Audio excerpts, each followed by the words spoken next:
ہم تو یوں کہہ کر گناہ میں مبتلا ہو جاتے ہیں کہ ہم بچ نہیں سکتے. ہم نہیں بچ سکتے. میرے کاروبار میں سود کی یہ صورتحال ہے، ہم نہیں بچ سکتے. میرے معاشرے میں عوریانیت کا یہ حال ہے، ہمیں نہیں بچ سکتا. ہمارے عدالتوں میں جھوٹ کا یہ حال ہے، ہم نہیں بچ سکتے. جو گناہ سے بچنا نہیں چاہتے اللہ ان کے لیے بچنے کا راستہ نہیں نکالتے. جو گناہ سے بچنے کے لیے قدم نہیں اٹھاتے ان کے لیے دروازے نہیں کھلا کرتے. اس لیے فرمایا من یتق اللہ یجعل له مخرجا، جو اختیار کر لیتا ہے ہم اس کے تنگی سے نکلنے کا راستہ کھول دیتے ہیں. تنگی سے نکلنے کا راستہ کھول دیتے ہیں اور اس پر رزق کے دروازے کھول دیتے ہیں. لوگ گناہ کے ذریعے کمانا چاہتے ہیں اور گناہ کے ذریعے مالدار بننا چاہتے ہیں. حرام کمائیوں سے مالدار بننا چاہتے ہیں، حرام کمائی سے مالدار بننا چاہتے ہیں. اللہ رب العزت تو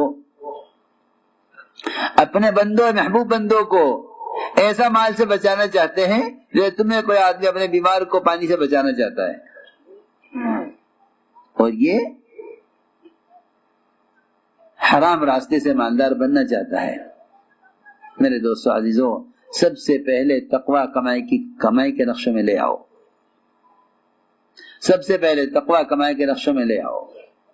اگر کمائی کے نقشوں میں تقوی آ گیا تو معاشرہ، عبادات، اخلاق تینوں لائنیں بن جائیں گی.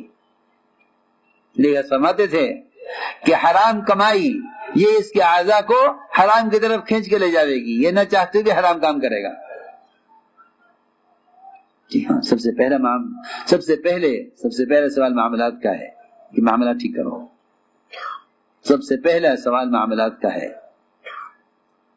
ہر مشین کے لیے سب سے پہلا سوال یہ ہے کہ اس کا تیل کون سا ہے، اس موٹر کا تیل کون سا ہے. یہ ڈیزل کی مشین ہے، یہ ڈیزل کی موٹر ہے، یہ ڈیزل کا انجن ہے، یہ پیٹرول کا انجن ہے، اس کا تیل چاہیے. انسانوں کے ہاتھ بھی بنائی ہوئی مشینوں کے تیل متعین ہیں. یہ کیسے ممکن ہے کہ مسلمان اللہ کی عبادت کے لیے بنایا جائے اور اس کے لیے کوئی غذا کی پابندی نہ ہو کہ جانور کی طرح جو چاہو کھا لو، عمل کر لو؟ ایسا نہیں ہے. ہم سمجھتے تھے لوگ لقمے کو معمولی سمجھتے ہیں، حالانکہ لقمہ سمندر ہے، خیالات اس کے موتی ہیں. جیسی غذا ہوگی ویسے خیالات ہوں گے. اس لیے فرمایا سب سے پہلے معاملات کو حکم پر لاؤ.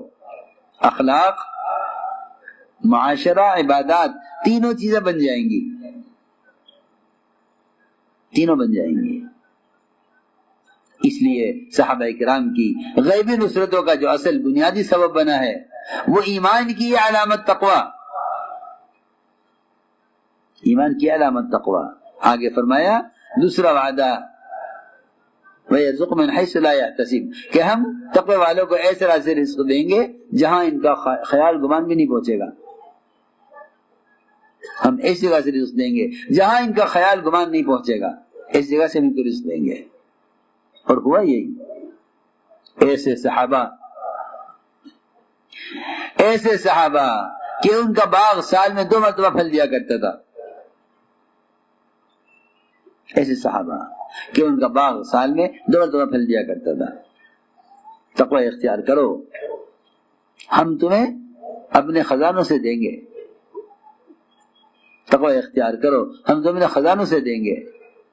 ایک صحابی نے آ کر عرض کیا کہ مجھ پر اتنا قرضہ ہے کہ میں اگر سال کی باغ کی آمدنی قرض میں ادا کرتا رہوں تو میرا قرض ادا نہ ہو. فرمایا کہ کھجوریں توڑ لی ہیں؟ کہ جی ہاں. آپ تشریف لے گئے باغ میں، کھجوریں توڑ کر رکھی ہوئی تھی. آپ نے فرمایا کہ جتنوں کا بھی تمہارے ذمہ حق ہے سب کو بلا لو. ایک وقت میں سب آ گئے، سب نے اپنا اپنا حق تول کر لے لیا. سارا قرضہ ادا ہو گیا، سارا قرضہ ادا ہو گیا. فرماتے ہیں صحابی کہ مجھے کہیں سے ایک کھجور بھی کم نظر نہیں آتی تھی کہ ان میں کوئی کھجور اٹھائی گئی ہے. سارا قرضہ ادا ہو گیا. یہ وعدہ ہے تقوی پر کہ ہم ایسی جگہ سے رزق دیں گے جہاں ان کا گمان خیال بھی نہیں پہنچے گا.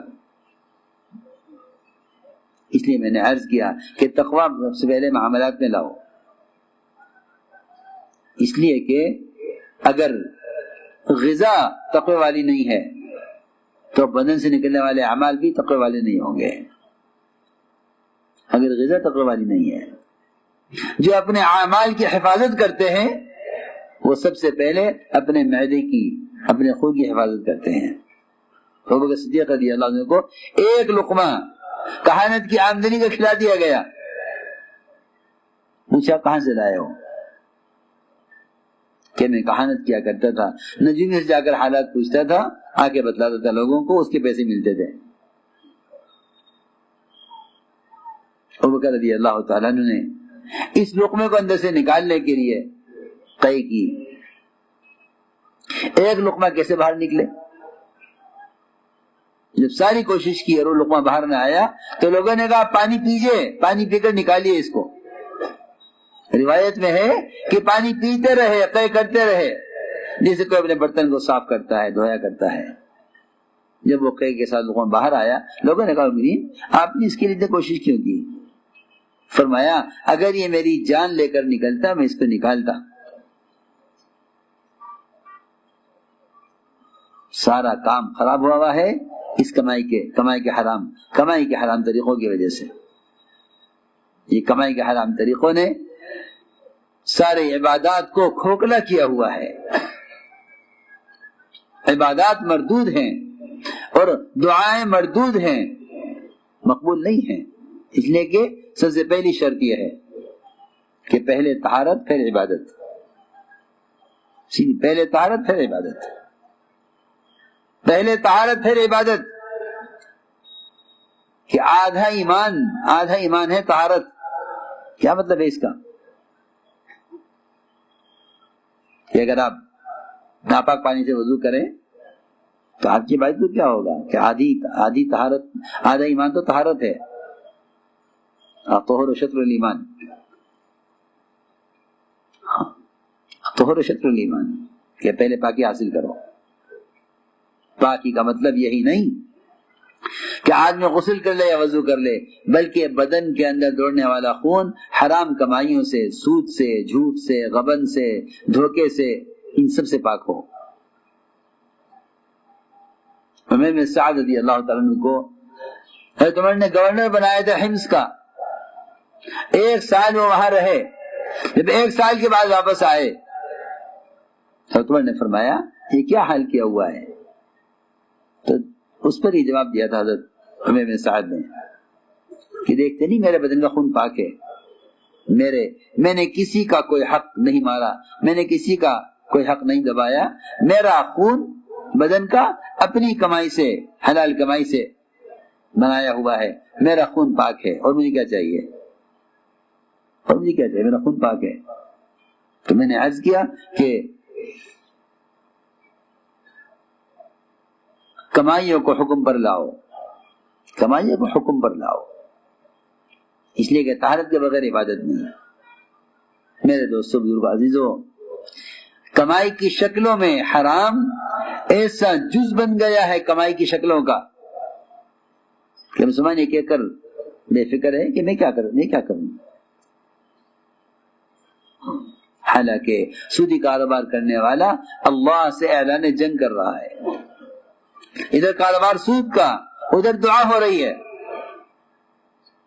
عجیب بات ہے، ادھر کاروبار سود کا ہے، ادھر دعا ہو رہی ہے.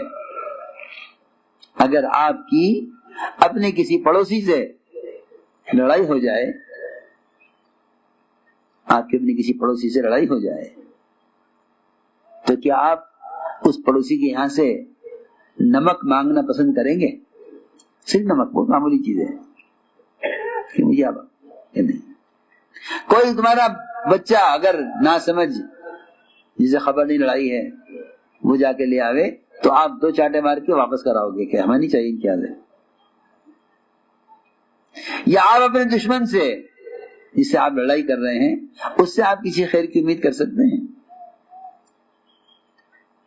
نہیں کر سکتے. اور عجیب بات ہے کہ لوگ سودی کاروبار کر کے اللہ کے رسول سے اعلان جنگ کیے ہوئے ہیں.